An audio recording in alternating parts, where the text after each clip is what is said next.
కొద్దిసేపు దేవుని వాక్యమును ధ్యానం చేసుకుందాం. నా మనసులో ఉన్నటువంటి ఒక అంశము, కొందరు కొన్ని రకాలైనటువంటి స్త్రీలను గురించి ఈ సమయంలో మీ దృష్టికి తీసుకొని రావాలనుకుంటున్నారు.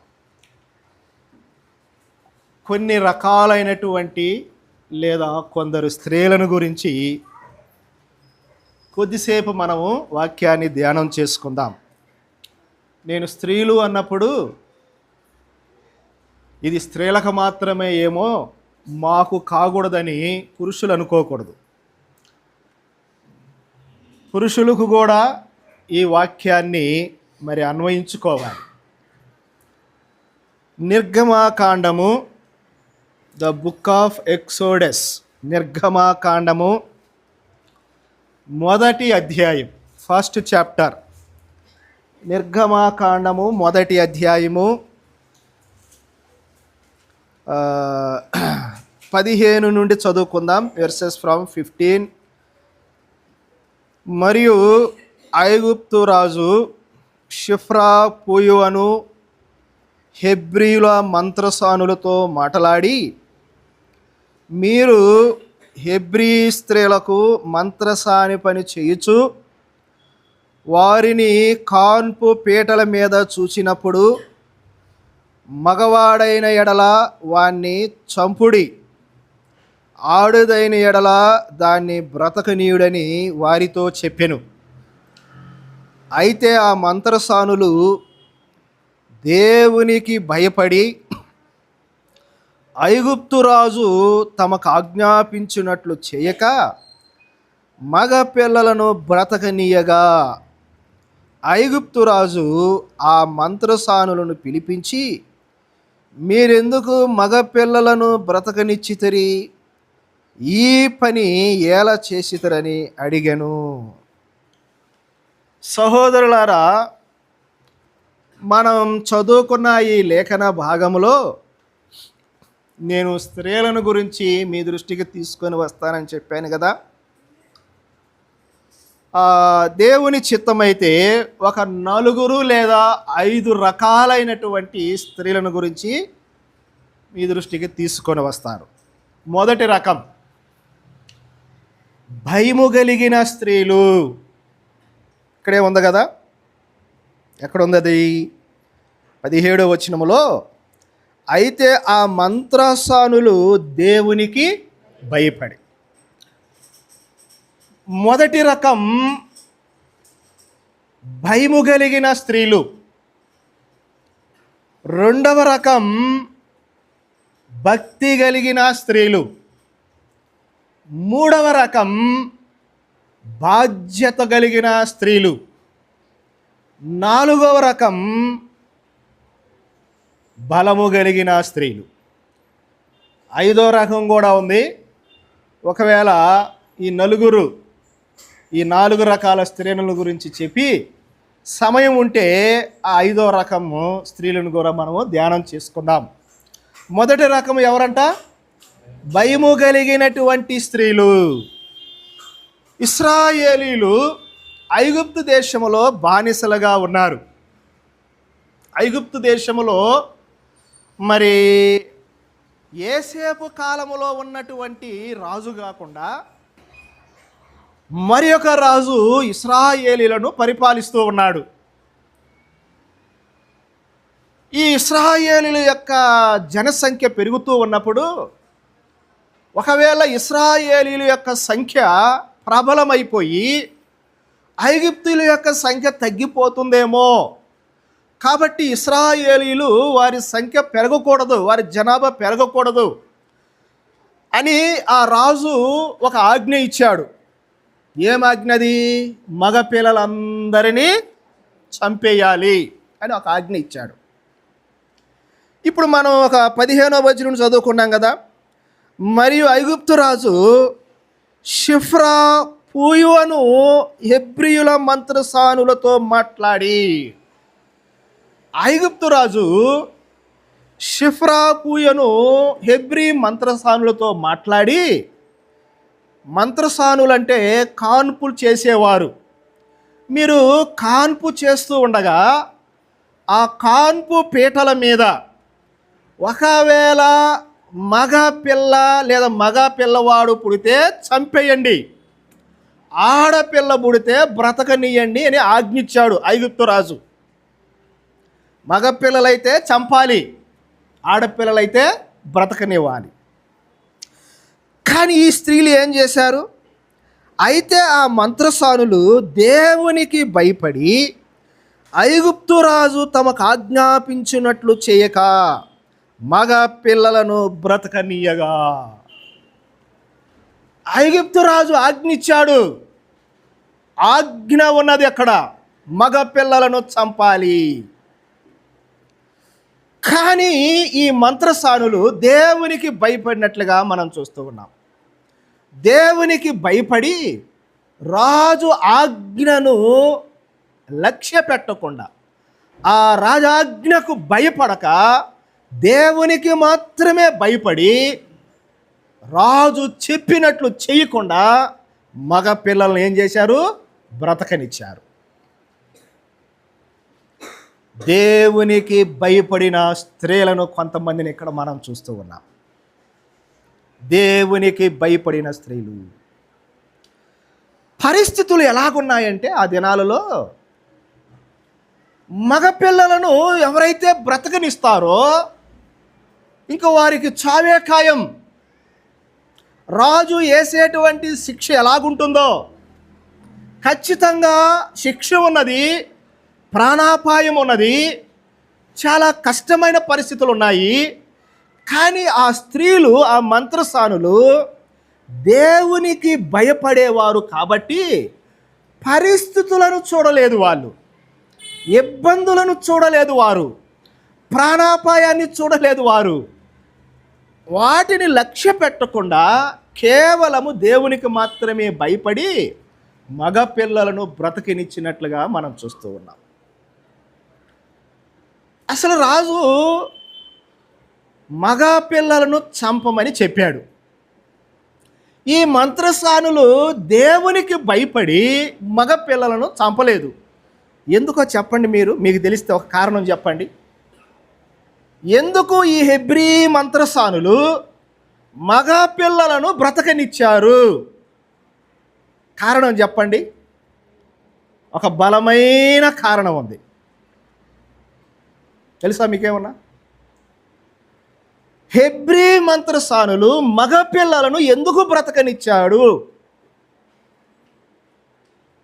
ఎందుకు బ్రతకనిచ్చారంటే ఆది కాండములో నుండి సాతానుడు చాలా క్విక్గా ఏం పని చేస్తున్నాడంటే ఇశ్రాయేలీలను కానీ యూదులను కానీ బ్రతకనివ్వకూడదు, మరి ముఖ్యంగా మగవారిని బ్రతకనివ్వకూడదు. ఎప్పుడైతే దేవుడు వాగ్దానం చేశాడో స్త్రీ సంతానము అనే మాట ఎప్పుడైతే ఆది కాండములో కనపడిందో అప్పటి నుండే సాతాడు పని చేయటం ప్రారంభించాడు. స్త్రీ సంతానము అంటే ఎవరు? యేసు ప్రభు. స్త్రీ సంతానం అంటే ఎవరు? యేసు ప్రభు. ఇప్పుడు యేసు ప్రభు ఇశ్రాయేలీలో నుండి, అనగా యూదుల్లో నుండి రావాలి. ఎందుకు? ఆయన వస్తేనే మానవాళికి రక్షణ ఉంది. ఇప్పుడు యేసు ప్రభు యూదులలో నుండి రావాలి కాబట్టి ఇప్పుడు ఇశ్రాయేలీలను లేదా యూదులను మగవారందరినీ నాశనం చేశామనుకో, ఇక మగవారే లేకపోతే ఇక యేసు ప్రభు ఎలా వస్తాడు? రాడుగా. కాబట్టి ఆది కాండం మొదలుకొని మనం గమనిస్తే యేసు ప్రభువును ఈ భూమి మీద పుట్టనివ్వకుండా సాతాడు అనేక సార్లు ప్రయత్నాలు చేశాడు. యేసు ప్రభువును పుట్టనీయకుండా యూదులలో ఉండే రాజకుమారులందరినీ సంహరించమని చెప్పాడు. రాజకుమారులు వాళ్ళు చనిపోతే ఇంక యేసు ప్రభు పుట్టడు, మగవారు లేరు కదా. తర్వాత పుట్టిన తర్వాత కూడా ఆయన ఏం చేయాలని చూశారు, ఉంది కదా హేరోదు రాజు, మగపిల్లలందరినీ ఏం చేయమన్నాడు? చంపమన్నాడు. కాబట్టి ఎందుకు ఈ మంత్రసానులు మగపిల్లలను బ్రతకనిచ్చారంటే దేవుని చిత్తాన్ని నెరవేరుస్తున్నారు వీళ్ళు. దేవుని చిత్తాన్ని నెరవేరుస్తున్నారు. ఎలాగా? యూదులలో నుండి లేదా ఇశ్రాయేలీలో నుండి యేసు ప్రభు రావాలి. ఇశ్రాయేలీలు అప్పుడు ఇంకా వాళ్ళు జాతులుగా అప్పటికి ఇంకా విభజించబడలేదు. కాబట్టి యేసు ప్రభు రావాలి. కాబట్టి యేసు ప్రభు ఆ జాతిలో నుండి ఈ భూమి మీదకి రావాలి. కాబట్టి అది దేవుని చిత్తం. కాబట్టి మగ పిల్లలందరినీ బ్రతకనిచ్చారు.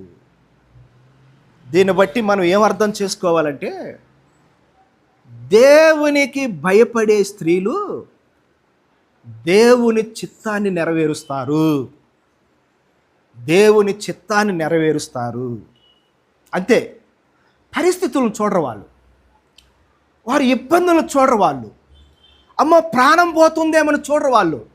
ప్రాణం పోయినా పర్వాలేదు అనుకున్నారు ఈ హెబ్రీ మంత్రసానులు. పోతే పాని, ప్రాణమే కదా పోద్ది, ప్రాణం పోయినా పర్వాలేదు, కానీ దేవుని చిత్తాన్ని నెరవేర్చాలి. దేవుని చిత్తం ఆ జాతిలో నుండి ప్రభు జన్మించాలి. అది వారి ఉద్దేశం. దేవుని చిత్తాన్ని నెరవేర్చే స్త్రీలు, దేవుని యందు భయభక్తులు కలిగిన స్త్రీలు ఎలా ఉంటారంటే, దేవుని చిత్తం ఏదో తెలుసుకొని దేవుని చిత్తాన్ని నెరవేరుస్తారు ప్రియులారా. అందుకే బైబిల్లో ఒక మాట ఉంటుంది, దేవుని చిత్తాన్ని జరిగించేవారు నిరంతరము నిలుస్తారు అని ఉంది ప్రియులారా. నిరంతరము నిలుస్తారు. కాబట్టి దేవునికి భయపడే స్త్రీలు దేవుని చిత్తాన్ని నెరవేరుస్తారు. రాజుకు భయపడలేదు వాళ్ళు, రాజాజ్ఞను లెక్క చేయలేదు వాళ్ళు. తెగించి మగ పిల్లలను బ్రతికినిచ్చినట్లుగా మనం చూస్తాం. చూసారా, భయము కలిగిన స్త్రీలు ఎలా ఉంటారు? పిరికిగా ఉండరు వాళ్ళు. భయము కలిగిన దేవునికి భయపడే స్త్రీలు ధైర్యంగా ఉంటారు. ఎలాంటి పరిస్థితులైనా ధైర్యంగా ఎదుర్కొంటారు ప్రియులారా. రెండో మాట చూపిస్తాను. అపోస్తలుల కార్యములు 16వ అధ్యాయం. అపోస్తలుల కార్యముల గ్రంథం 16వ అధ్యాయంలో అక్కడ మరి కొంతమంది స్త్రీలను మనం చూస్తాం. చూడండి, 16వ అధ్యాయము 13 నుంచి చదవండి మీరే. 13 నుంచి. విశ్రాంతి దినమున గవిని దాటి నదీ తీరమున ప్రార్థన జరుగుననుకొని అక్కడికి వచ్చి కూర్చుండి, చూడండి, కూడి వచ్చిన స్త్రీలతో మాటలాడుచుంటిమి. అప్పుడు లూదియాయను దైవ భక్తి గల యొక్క స్త్రీ వినుచుండెను. చాలు. నిర్గమాకాండం 1వ అధ్యాయంలో ఏ స్త్రీలను చూసాం? దేవునికి భయపడిన స్త్రీలను చూసాం ప్రియులారా. ఇక్కడ అపోస్తలుల కార్యం 16వ అధ్యాయంలో 13 నుంచి మనం చదివాం కదా. విశ్రాంతి దినమున గవిని దాటి నదీ తీరమున ప్రార్థన జరుగుననుకొని అక్కడికి వచ్చి కూర్చుండి కూడి వచ్చిన స్త్రీలతో మాట్లాడుచుంటిమి. అప్పుడు లూదియాను దైవభక్తి గల ఒక స్త్రీ. ఇక్కడ భక్తి కలిగిన స్త్రీలను చూస్తూ ఉన్నాం. భక్తి కలిగిన స్త్రీలు వీళ్ళు విశ్రాంతి దినమున ఎక్కడికి వచ్చారు? ప్రార్థనకు వచ్చారు. ప్రార్థనా సమయాన్న ప్రార్థనకు వచ్చారు. విశ్రాంతి దినం. ఈ దినాలలో దాన్ని మనం ప్రభు దినం అనుకుందాం. ప్రభు దినం ఆదివారమున లేదా విశ్రాంతి దినాన ఆ భక్తి కలిగిన స్త్రీలు ప్రార్థనకు వచ్చినట్లుగా మనం చూస్తాం. అక్కడ భక్తి కలిగిన స్త్రీ అంటే లూదియాను మనం అక్కడ ప్రత్యేకించి చెప్పుకోవాలి. కానీ వచ్చిన వారందరూ భక్తి కలిగిన వారని చెప్పుకోవచ్చు ప్రియులారు. మనం భక్తి కలిగిన స్త్రీని మనం చూస్తూ ఉన్నాం. అక్కడ భయము కలిగిన స్త్రీలు ఏమి నెరవేర్చారు? నిర్గమాకాండంలో దేవుని చిత్తాన్ని నెరవేర్చారు. భయము కలిగిన స్త్రీలు. ఇక్కడ భక్తి కలిగిన స్త్రీలు. వీళ్ళని గురించి మనం ఏం పాఠం నేర్చుకోవచ్చు మనం అంటే, ఈ భక్తి కలిగిన స్త్రీలు ప్రార్థనకు వచ్చారు కదా. ప్రార్థన జరుగుననుకొని, ప్రార్థన ఎక్కడ జరుగుతుంది? సమాజ మందిరంలో జరిగేటప్పుడు. అప్పుడేమి ఇంకా మందిరాలు కట్టుకోవటం, పెద్ద పెద్ద బిల్డింగులు. అప్పుడు యూదులకు సమాజ మందిరాలు ఉంటే ఆ సమాజ మందిరాల్లో కూడుకునేవాళ్ళు వాళ్ళు, లేదా గృహాలలో ఇళ్లలో కూడుకునేవాళ్ళు వాళ్ళు. ఇక్కడ ఈ భక్తి కలిగిన స్త్రీలు సమాజ మందిరంలోకి వచ్చారు, ప్రార్థనకు వచ్చారు. అంటే దేవునిని ఒక రకంగా ఆరాధించడానికి వచ్చినట్లుగా మనం చూస్తూ ఉన్నాం ప్రియులారా.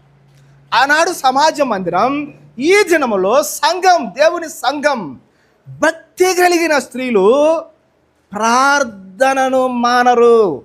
భక్తి కలిగిన స్త్రీలు ఆరాధనను మానరు. భక్తి కలిగిన స్త్రీలు మందిరానికి రావటం మానరు.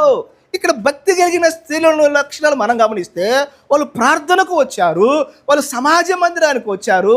ఇంకా ఏమింటున్నారు? వాళ్ళు ఏమింటున్నారు? అక్కడ వాళ్ళు వచ్చి అక్కడ కూర్చొని నదీ తీరాన, ఎవరు వచ్చింది? పౌలు అతనితో ఉన్నవారు కదా. ఏం ఏం చెప్తున్నారు వాళ్ళకి? అక్కడ ఏం చెప్తున్నారండి వాళ్ళకి?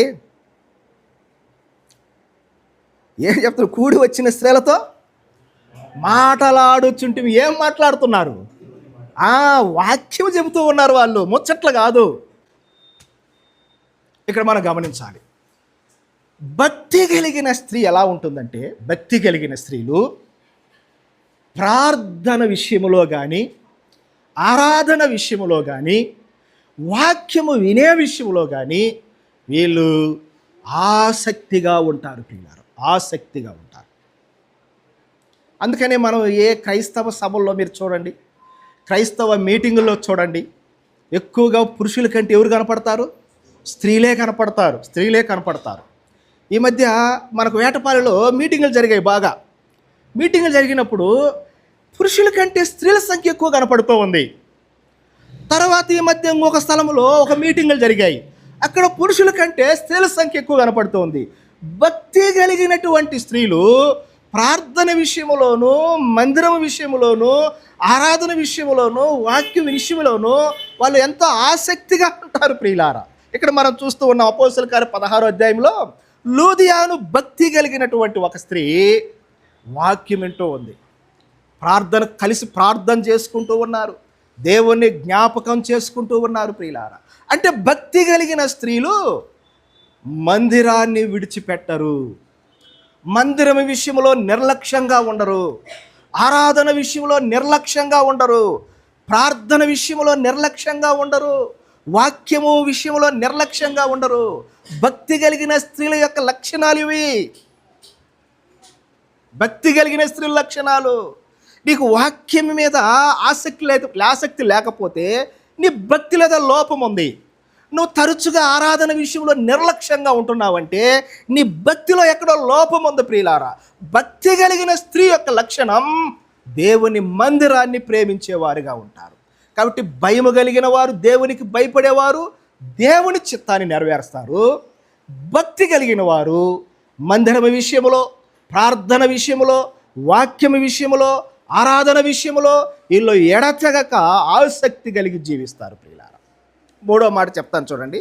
రోమా పత్రిక, అపోస్తుడైన పౌలు రాసినటువంటి రోమా పత్రికలోనే 16వ అధ్యాయం మొదటి వచనం చదవండి. 16వ అధ్యాయము 16th chapter verse 1. కెంక్రయలో ఉన్న సంఘ పరిచారకురాలకు ఫీబే అను మన సహోదరిని పరిశుద్ధులకు తగినట్టుగా ప్రభువునందు చేర్చుకొని ఆమెకు మీ వలన కావలసినది ఏదైనా ఉన్న యెడల సహాయము చేయవలనని ఆమెను గూర్చి మీకు సిఫారసు చేయుచున్నాను. ఆమె అనేకులకును నాకును సహాయురాలై ఉండెను. ఇక్కడ ఇంకొక స్త్రీని గురించి మనం చూస్తూ ఉన్నాం. కెంక్రేలో ఉన్న సంఘ పరిచారకురాలకు ఫీబేను మన సహోదరి పరిశుద్ధులకు తగినట్లుగా ప్రభువునందు చేర్చుకొని. ఫీబేను గురించి మనం చూస్తూ ఉన్నాం. ఎవరంట ఈమె? సంఘ పరిచారకురాలు. సంఘములో ఫీబే పరిచర్య చేస్తుంది. ఏం పరిచర్య చేస్తుంది? ఆమె స్టేజీల దగ్గరకు వచ్చి వాక్య పరిచర్య కాదు, సంఘ పరిచర్య చేస్తూ ఉన్నట్లుగా ఇక్కడ ఫీబేను మనం చూస్తూ ఉన్నాం. ఆమె ఎలాగొంది చూడండి. పరిశుద్ధులకు తగినట్లుగా ప్రభువునందు చేర్చుకొని ఆమెకు మీ వలన కావలసినది ఏదైనా ఉండేలా సహాయం చేయవాలని ఆమెను గూర్చి మీకు సిఫారసు చేయుచున్నారు. ఆమె అనేకులకును నాకును సహాయురాలై ఉండెను. ఫీబే పరిచర్య చేస్తూ ఉన్నది. ఈ 16వ అధ్యాయాన్ని ఒక భక్తుడు ఎలా పోల్చాడంటే, 16వ అధ్యాయం అంతా ఒక గది అనుకుంటే, ఒక రూమ్, ఒక గది అనుకుంటే, ఈ ఫీబే అనేటువంటి సహోదరి తలుపు లాంటిదంట, లేదా ద్వారం. తలుపు అంటాం కదా, ద్వారం. ఈ ఫీబే తలుపు లాంటిది, ద్వారము లాంటిది. ఇప్పుడు ఆ రూములోకి రావాలంటే దేని గుండా రావాలి? తలుపుల నుండి రావాలి, ద్వారము గుండా రావాలి. అలాగైతే ఫీబే ఎలాంటిదంటే, ఆ 16వ అధ్యాయం గది అనుకుంటే ఆమె ద్వారము లాంటిది. ఆ గదిలోకి ఎవరైనా ప్రవేశించాలనుకుంటే ఫీబే గుండానే ప్రవేశించాలి. ఫీబే లేకుండా ప్రవేశించలేరు. అంటే ఆ గదిలో లేదా ఆ రూములో, ఆ సంఘములో పరిచర్య అంటే గుర్తొచ్చేది ఎవరు? ఫీబే. పరిచర్య అంటే గుర్తొచ్చేది ఫీబే అన్నమాట. ఎవరికి పరిచర్య చేస్తుంది ఆమె? కేవలం పౌలుతో ఉన్నవారికి లేదా సేవకులకు మాత్రమే కాదు. ఎవరికి పరిచర్య చేస్తుంది? అనేకులకు అనే మాట ఉంది కదా, అనేకులకును నాకును. అనేకులంటే సేవకులు మాత్రమే కాదు, పెద్దవారు మాత్రమే కాదు, సామాన్యులకు కూడా పరిచర్య చేస్తుంది ఫీబే. సామాన్య జనులకు, పేదవారికి, ఎన్నిక లేని వారికి, తృణీకరింపబడిన వారికి, సామాన్యులకు కూడా పరిచర్య చేస్తుంది ప్రియులారా ఫీబే. అంటే ఏమీ పని పాటలేదా ఫీబేకి ఈ రకంగా పరిచర్య చేయడానికి? ఏమీ తనకు పని లేకపోతేనో, ఖాళీగా ఉంటేనో వచ్చి పని చేస్తుందా సంఘంలో ఫీబే? కాదు. చరిత్ర ఏం చెప్తుందంటే, ఫీబే భర్త ఉన్నాడు, ఫీబేకు పిల్లలు కూడా ఉన్నారు. ఫీబే భర్త హై ర్యాంకులో ఉన్న ఆఫీసర్ అంట, చరిత్ర చెప్తుంది, నేను చెప్పేది కాదు. ఫీబే యొక్క భర్త గొప్ప నాయకుడు లేదా ఆఫీసర్, ఆయన అధికారి, గొప్ప అధికారి. ఆమెకు పిల్లలు కూడా ఉన్నారు ఆమెకి. కానీ భర్త ఉన్నా, పిల్లలు ఉన్నా, కుటుంబం ఉన్నా, నాకు కేవలం కుటుంబం మాత్రమే కాదు, నాకు సంఘము కూడా ఉన్నది, నాకు సంఘములో పరిచర్య కూడా ఉన్నది. కేవలం నా భర్తే కాదు, కేవలం నా పిల్లలే కాదు, కేవలం నా కుటుంబమే కాదు, నాకు సంఘము కూడా ఉన్నది. సంఘములో కూడా నేను పరిచర్య చేయాలి. సంఘ పరిచర్య చేయటంలో ఫస్ట్ ప్లేస్ ఎవరున్నారు? ఫీబే ఉంది. ఎవరున్నారు? ఫీబే ఉంది ప్రియులారా. ఫీబే ఉంది, గొప్ప పరిచర్య చేస్తుంది సంఘంలో. సంఘములో ఏదైనా పరిచర్య వచ్చినప్పుడు ఫీబే నేను ముందుంటానని వస్తుంది. ఫీబే ఎలాంటి పరిచర్య అయినా సరే, any work, any place, any time, ఎక్కడైనా సరే ఆ పరిచర్య, ఏ సమయంలో అయినా సరే ఆ పరిచర్య, ఏ పరిచర్య అయినా సరే నేను ముందుంటాను. సంఘ పరిచారకురాలకు ఫీబే. మూడో మాట ఏం చెప్పాను నేను స్త్రీల గురించి? భయము కలిగిన స్త్రీలు, భక్తి కలిగిన స్త్రీలు, బాధ్యతలు కలిగిన స్త్రీలు. ఎవరు? బాధ్యత కలిగిన స్త్రీలు. సంఘములో ఉన్న స్త్రీలకు బాధ్యతలు ఉండాలి, పరిచర్య బాధ్యతలు. సంఘములో ఏం బాధ్యతలు ఉన్నాయి? ఈ ఫీబే ఎంత గొప్ప పరిచర్య చేస్తుందో చూడండి ప్రియులారా. నిజంగా పరిచర్య చేయటం సంఘములో అది అందరికి రాదండి. అది గొప్ప భాగ్యం, ఇట్స్ ఎ ప్రివిలేజ్, గొప్ప ధన్యత. సంఘములో పరిచర్య చేయటం గొప్ప ధన్యత. అది గత కాలం నాకు ఎవరో ఒకరు వాట్సాప్లో ఒక వీడియో పంపించారు. అది నేను చూశాను. దాంట్లో ఏముందో తెలుసా? ఒక సంఘ పెద్ద ఒక అనౌన్స్మెంట్ చేశాడు సంఘంలో. రేపు శనివారం స్త్రీలు ఎవరైనా వచ్చి మందిరం అంతా క్లీన్ చేయాలి, నీటితో తుడిసి మాప్ వేయాలని చెప్పాడు. ఒక సహోదరి వచ్చింది, సంఘ పెద్ద కూడా వచ్చాడు. సంఘ పెద్ద మూల కుర్చీ వేసుకొని ఆమె పరిచర్య చేస్తుంటే చూశాడు. పరిచర్య చేస్తుంది, ఆమె మాప్ వేస్తుంది, శుభ్రంగా కడిగేస్తుంది, టైల్స్ అని కడుగుతూ ఉంది. చెబుతూ ఉన్నాడు, గద్దిస్తున్నాడు, అమ్మ అక్కడ తుడుసు, ఇక్కడ తుడుసు, ఏం ఆడ సరిగ్గా చేయలేదు, ఇక్కడ సరిగా ఊడవలేదు, ఇట్లా అంటూ ఉన్నాడు. ఆమె బాగా నీట్గా చేసింది. అయిపోయిన తర్వాత ఆ సంఘ పెద్ద ఆమె దగ్గరికి వచ్చి, నీకేదైనా జాబ్ కావాలంటే చెప్పమ్మా, ఎక్కడైనా నీకేదైనా జాబ్ కావాలంటే చెప్పు, నేను చూస్తాను. నువ్వు ఇప్పుడు ఇంటికి వెళ్ళేటప్పుడు అదిగో బయట నా కారు ఉంది, రా నా కారులో నేను డ్రాప్ చేస్తాను, మీ ఇంటి దగ్గర నేను వదిలిపెడతానని చెప్తాడు. అప్పుడు ఆమె ఏమంటుందంటే, పర్వాలేదండి, నేను కూడా కారులోనే వచ్చాను, నాకు కూడా బయట ఏముంది, కారు ఉంది, కాబట్టి నా కారులో నేను వెళ్ళిపోతాను అన్నదాన్ని. నీవు కారులో వచ్చావని బయటకు వచ్చి చూశాడు. చూస్తే ఆమె ఏం కారులో వచ్చిందో తెలుసా? BMW కారులో వచ్చింది. BMW కారులో వచ్చి దాన్ని బయట పార్క్ చేసి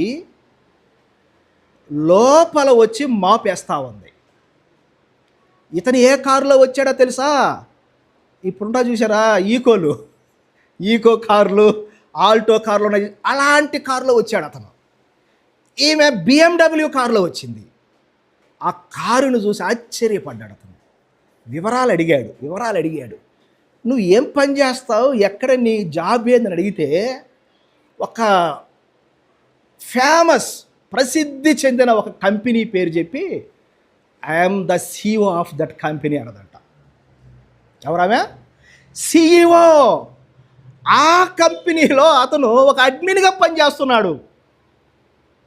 ఆ సంఘ పెద్ద ఒక అడ్మిన్ అంటే ఏదో గొప్ప పోస్ట్ కాదు, అది మెయింటెనెన్స్, లైట్లు పోతే లైట్లు వేయటం, బాత్రూమ్లు పని చేయకపోతే ఆ పని చేస్తున్నాడు ఆ సంఘ పెద్ద. కానీ ఈమె ఆ కంపెనీకి CEO అన్న సంగతి తెలియదు అతనికి. ఒక పెద్ద కంపెనీకి CEOగా పనిచేసే ఒక లేడీ, ఒక సిస్టర్ BMW కారులో వచ్చి మందిరంలో మాపేసి వెళ్ళిపోతూ ఉంది. బహుశా నేను అనుకుంటున్నాను, ఆమెకు అలాంటి మైండ్ ఉంది కాబట్టి ప్రభు ఆమెను అంతగా హెచ్చించాడు. ప్రభువును ఆ స్థితికి ఎందుకు తీసుకెళ్ళాడు ఆమెని? అలాంటి సర్వీస్ మైండ్ ఉంది ఆమెకి. ఫీబే బాధ్యత కలిగిన సహోదరి,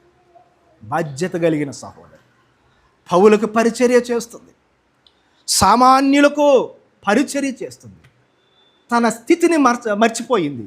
నా భర్త ఒక ఆఫీసర్ అనుకోవటం లేదు, నేనేంది ఇక్కడ వచ్చి పరిచర్య చేయటం అనుకోవటం లేదు. పిల్లలు, బాధ్యత కలిగిన స్త్రీలు, సంఘంలో చాలామంది ఉన్నారు. బైబిల్లో మీరు ఆలోచన చేస్తే మనం చదువుతూ ఉన్నప్పుడు సంఘంలో పరిచర్య చేసిన స్త్రీలు చాలామంది ఉన్నారు. అబ్రహాము భార్య మంచి పరిచారకురాలు, తర్వాత అకుల ప్రిస్కిల్లాలు, ఆ ఫ్యామిలీ మంచి పరిచర్య చేసే ఫ్యామిలీ. పౌలు కొరకు ప్రాణాలు కూడా ఇవ్వడానికి సిద్ధపడ్డారు అకుల ప్రిస్కిల్ల ఫ్యామిలీ. ప్రియులారా, యువోదియ సుంటికే ఫిలిప్పీ పత్రికలో మంచి పరిచారకులు, వాళ్ళు సంఘంలో మంచి పరిచర్య చేస్తూ ఉన్నారు. బాధ్యత కలిగిన స్త్రీలు, భయమ కలిగిన స్త్రీలు దేవుని చిత్తాన్ని నెరవేరుస్తారు. భక్తి కలిగిన స్త్రీలు మందిరాన్ని ప్రేమిస్తారు. బాధ్యత కలిగిన స్త్రీలు పరిచర్యను చేస్తారు. తర్వాత ఇంకొక మాట చూపిస్తాను. హెబ్రీలకు రాసిన పత్రిక హీబ్రూస్ 11వ అధ్యాయం. హెబ్రీలకు రాసిన పత్రిక 11వ అధ్యాయము 35వ వచనం చదవండి. 35వ వచనం, హెబ్రీ 11:35. స్త్రీలు మృతులైన తమ వారిని పునరుద్ధానము వలన మరలా పొందిరి. చాలు 34 నుంచి కూడా చదువు బ్రదర్. 34 నుంచి, అగ్ని బలమును చల్లార్చిరి, ఖడ్గదారును తప్పించుకొనిరి, బలహీనులుగా ఉండి బలపరచబడిరి, యుద్ధములో పరాక్రమశాలులైరి, అన్యుల సేనలను పారదోలిరి. స్త్రీలు మృతులైన తమ వారిని పునరుద్ధానము వలన మరలా పొందిరి. ఈ మాట గమనించాలి. స్త్రీలు మృతులైన తమ వారిని పునరుద్ధానము వలన మరలా పొందిరి. మృతులైన తమ వారిని మరలా పొందిరి. ఏ బలం అంటది? దేని వలన పొందారు? పునరుద్ధానం వలన పొందారు. మరలా పొందిరి. మృతులైన తమ వారిని అనే మాట మనం చూస్తున్నాం. మృతులైన వారిని ఈ స్త్రీలు పునరుద్ధాన సమయంలో తిరిగి పొందారంట. దీన్ని మనము ఈ కాలానికి ఎట్లా అన్వయించుకోవాలంటే, మృతులు అని ఉంది కదా ఇక్కడ. మృతులు అంటే ఎవరు? మన మన మన కుటుంబాలలో మృతులైన వారు ఎవరు లేరా? ఉన్నారా లేరా? మన కుటుంబాల్లో మృతులైన వారు చాలామంది ఉంటారు. ఇప్పుడు కూడా ఉంటారు మృతులైన వారు. ఇక్కడ మృతులు అంటే మనం దీన్ని ఫిజికల్ మృతులుగా లేదా భౌతికమైన మృతులుగా చూడకూడదు. ఈ కాలానికి అట్లా అన్వయించుకోకూడదు. ఆత్మీయ మృతులు. జీవించుచున్నావన్న పేరు మాత్రం ఉంది, కానీ నీవు మృతుడివే. మన కుటుంబాలలో జీవిస్తూ ఉన్నారు కానీ వారు మృతులే. అలాంటి వారు కొంతమంది ఇప్పటికీ మన ఇళ్ళల్లో ఉంటారు, మన గృహాలలో ఉంటారు. ఆత్మీయ మృతులు. ఈ ఆత్మీయ మృతులను లేదా ఆ స్త్రీలు మృతులైన తమ వారిని పునరుద్ధానం అంది ఏం చేశారు? తిరిగి మరలా పొందారు వాళ్ళు. ఇప్పుడు ఈ కాలంలో మృతులైనటువంటి చాలామంది ఆత్మీయ మృతులు మన కుటుంబాల్లో ఉంటారు. అంటే యేసు ప్రభుని నమ్మకుండా మారు మనసు రక్షణ పొందకుండా జీవించే వాళ్ళందరూ వాళ్ళంతా ఆత్మీయ మృతులే. అలాంటి వారు మన కుటుంబాల్లో ఉన్నారు, ఈ రోజు కూడా ఉన్నారు కూడా. మరి వాళ్ళని కూడా మనం ఏం చేయాలి? పొందాలంటే ఏం కావాలి? మనకు బలం కావాలి. ఈ వాక్యానికి ఒక పేరేం పెట్టుకోవచ్చు అంటే, బలము కలిగిన స్త్రీలు ఆత్మీయ మృతులను ఏం చేస్తారు? తిరిగి పొందుతారు. అంటే రక్షణలోనికి తీసుకొని వస్తారు.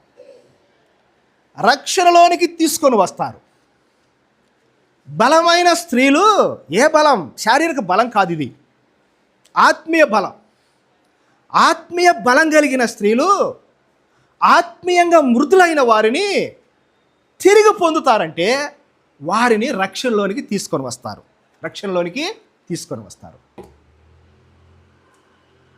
బలము కలిగిన స్త్రీలు తమ కుటుంబ సభ్యులో ఉన్నటువంటి రక్షణ లేని వారికి రక్షణలోనికి నడిపిస్తారు అని అర్థం. రక్షణలోనికి నడిపిస్తారు. స్త్రీలకు ఆ శక్తి ఉంది. పేతురు పత్రికలో ఒక మాట ఏముంటుందో తెలుసా? వాక్యము లేకుండానే తమ నడవడి వలన తమ భర్తలను ఏం చేయొచ్చు? రాబట్టవచ్చు అని ఉంది కదా. తమ భర్తలను రాబట్టవచ్చు అంటే ఎలాగ నీ భర్తను ప్రభువులోకి నడిపించగలవు? నీ మంచి నడవడికను బట్టి నీ భర్తను ప్రభువులోకి నడిపించవచ్చు. నీ ప్రవర్తన బట్టి నీ భర్తను ప్రభువులోకి నడిపించవచ్చు. నీ ప్రవర్తన బట్టి నీ పిల్లలను ప్రభువులోకి నడిపించవచ్చు. నీ భక్తిని బట్టి, నీ బలాన్ని బట్టి, నీ ఆత్మీయ బలాన్ని బట్టి నీ కుటుంబంలో ఉన్న ఆత్మీయ మృతులందరినీ నువ్వు రాబట్టవచ్చు. నువ్వు తిరిగి పొందవచ్చు, రక్షణలోకి నడిపించవచ్చు.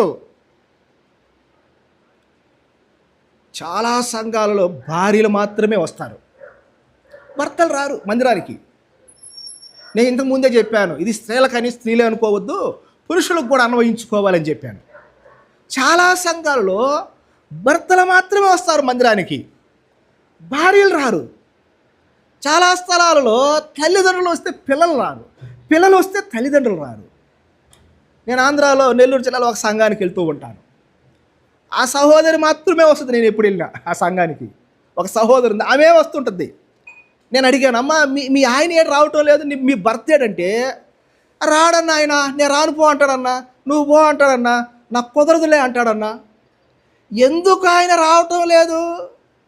నీ ఆత్మీయ శక్తి ఏమైంది? నీ భర్త మందిరానికి రావటం లేదంటే. ఇక్కడ స్త్రీలు మృతులైన తమ వారిని తిరిగి పొందారు కదా, మరి ఎందుకు నీ భర్తను పొందలేకపోతున్నావు? నువ్వు ఎందుకు నీ భర్తను రక్షణలోకి నడిపించలేకపోతున్నావు? ఎందుకు నీ భార్యను రక్షణలోకి నడిపించలేకపోతున్నావు? ఎందుకు నీ పిల్లలు రక్షణలోకి నడిపించలేకపోతున్నావు? ఇప్పుడు నాకు 3 పిల్లలు, వాళ్ళు కాలక్రమేణా రేపు రక్షణలోకి రాలేదనుకో, నా ఆత్మీయ శక్తి అది చాలా బలహీనమైంది. అది అందుకే నా 3 పిల్లలు రక్షణలోకి రాలా. నేను నా భార్య ఆత్మీయంగా బలంగా ఉంటే మా ప్రవర్తన బట్టి, మా నడవడికను బట్టి, మా ముగ్గురు పిల్లలు రక్షణలోకి వస్తారు. వాళ్ళు ఇంకా రక్షణలోకి రాలేదంటే you are a weak believer, అంతే. You are not a strong believer.